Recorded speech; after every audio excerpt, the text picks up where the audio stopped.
Welcome to episode 7 of Project Stresa, a timeline which starts at the point of divergence of Austria being admitted into Germany in 1919. The Americans have joined the Latin Axis in a war that the Saxon allies were merely months away from winning. America quickly occupied Canada without much contest. However, the British and Germans had just completed their encirclement campaign in the Balkans, securing one of their most contentious flanks. In response, the Soviets had made their daring advance southwards, attempting to link up with India in hopes to trigger a revolution, and advance down the Levant in order to assist the Americans' plans of seizing the Suez Canal. This sudden advance had begun to show fruit very early. The Caucasus Front was especially effective, as the Armenian and Azerbaijan Socialist Republics were able to expand, much to the delight of their local populations. The Soviets were also able to sway the Kurds to revolt for their independence against their enemies.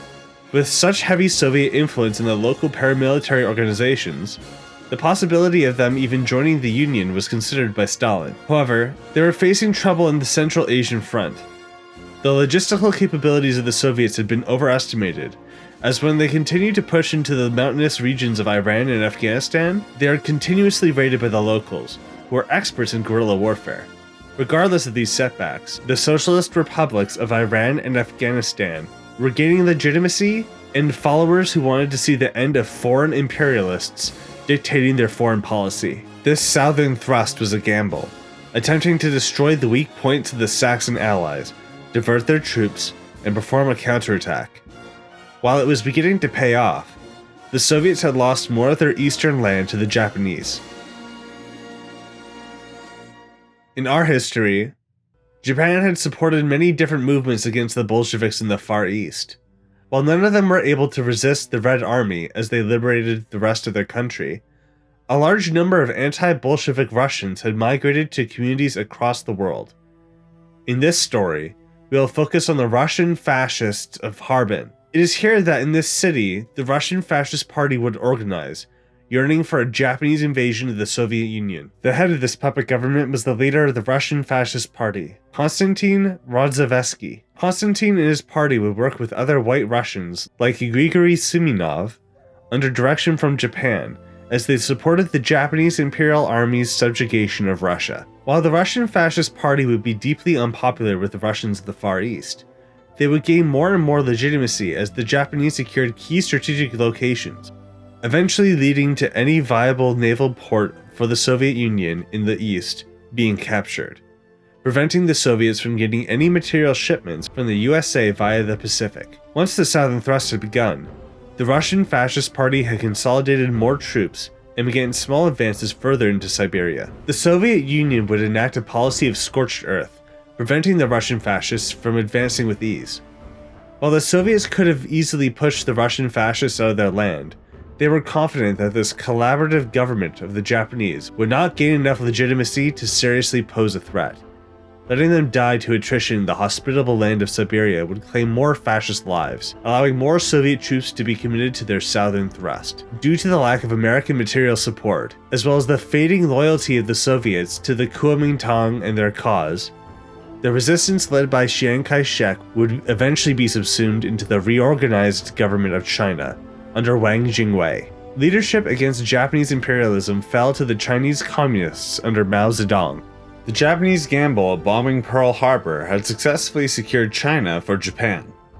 The only thing left for the Japanese to do was to defeat the Americans in one decisive battle, and they would destroy the Americans' will to fight. They couldn't have been more wrong. In our timeline, the USA were able to quickly manage to defend their vital island bases in Oceania in order to organize a suitable naval resistance, protect the remaining nations of Australia and New Zealand from Japanese invasion, and were eventually able to gain vital strategic locations before defeating Japan. However, in this timeline, the Australian and New Zealand governments were at war with the USA, and the Japanese did not have to subjugate the rest of the Allied colonies in the East. While the Americans did have a strong Pacific Navy, the Japanese Pacific Navy was larger at the start of the conflict in our history and in this alternate timeline, especially thanks to the damage done by the Pearl Harbor attack. Due to all these factors, the Japanese would manage to, with their allies, subjugate the remaining territories of Oceania under American control, besides Hawaii, which became the Americans' last outpost in the Pacific. Due to the Atlantic Navy's commitments to opening another flank for the Latin Axis' fleet against the Saxon Allied dominant Indian Ocean, the Pacific Navy had to be quickly reinforced by plenty of new ships. American labor, united in their struggle to preserve freedom in their and other people's lands, is what gave the Americans the edge they needed in the Pacific War. However, in this timeline, American labor was far less cooperative. While in our history, the motivation for America to perform total mobilization against the Axis was very clear-cut. The dictatorships of the world were desperate to subjugate the globe for themselves, and America was the arsenal democracy. However, America would not become the arsenal democracy.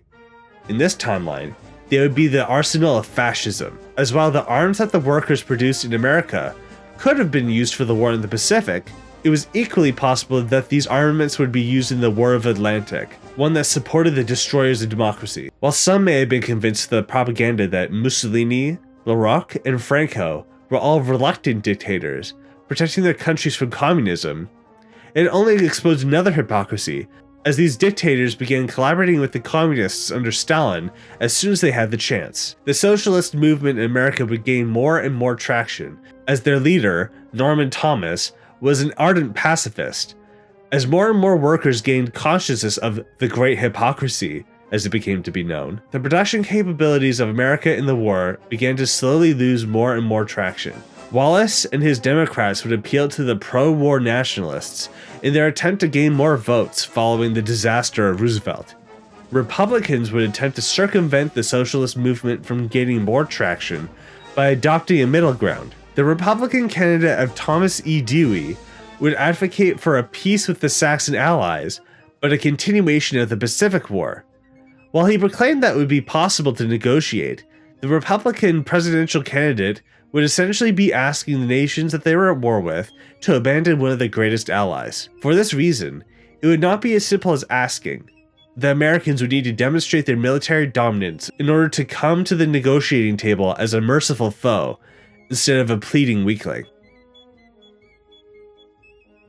In order to support the war effort, the Soviet Southern Thrust, the Americans had to win dominance over the Atlantic Ocean.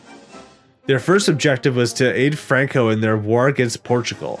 While troops had already made it to Iberia, reinforcing the Spanish line, the Americans did not have time for a prolonged advance into Portugal. In order to eliminate the threat quickly, they needed to support the land front via a naval invasion from behind. And in order to facilitate that, they needed to take the Azores. The American Atlantic Navy had engaged the Portuguese-British Navy in the region and reigned victorious, as the damaged fleets of Britain and Portugal returned to the British Isles. With the Azores secure, it was only a matter of time before American Marines invaded Lisbon. With the American entry into the war, the Saxon Allied High Command was scrambling to find a suitable response to the invasion.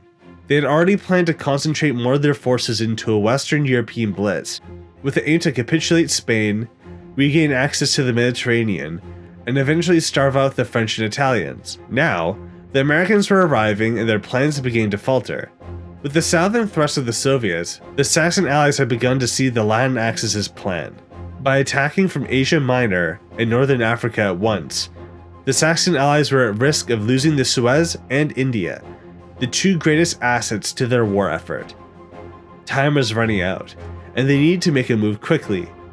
Their original idea of quickly advancing into southern France while the Vichy government was still reorganizing, to open up a secondary front with the Spanish, was still viable, but alternative plans needed to be drafted. Despite having to divert more troops to the Soviet front, the blitz to Madrid was executed. The initial phase of the blitz was so successful, the Vichy government had quickly vacated the seat of their government from Vichy to Algeria.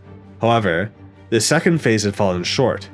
The fascist French army had managed to vacate to the east of the Rhone River, preventing an encirclement, and the German advance was halted by the towering mountains of the Alps. With the introduction of the Americans into the World War, things are getting much more tense. The Americans have been humiliated in the Pacific, but are quick to capitalize on the strategic vulnerability of the Saxon allies. The blitz to Madrid had failed, and a majority of the Latin Axis troops remained unscathed in the attack. Portugal soon fell to the Latin Axis as they were attacked on all sides. With the blitz to Madrid falling short, there's no need for the Americans who were committed to the Northern African Front to divert themselves. They continued on to El Alamein, which the Latin Axis had held onto since their first failed invasion of Egypt. Now, the American forces were here, under the leadership of Eisenhower. Supported by French and Italian troops, they began to reverse the course of the African War, with the support of the American Navy off the coast. However, the British had their own reinforcements. With the liberation of the Balkans complete, the tank corps of Erwin Rommel reached Cairo, eager to relieve the efforts of Montgomery in their defense of Egypt. These generals, legendary in their efforts in the African front, will now face each other in this alternate North African campaign. Will this alternate Rommel live up to the moniker the Desert Fox? Or will he suffer the same fate as our history? Will the Saxon allies be able to push out the Latin Axis before the Soviet southern thrust blocks their way back home? How will the USA manage to grant aid to the Soviet Union? And seriously, what is America going to do with Canada? All these questions and more will be answered in episode 8 of Project Stresa, where the British Empire meets their fate.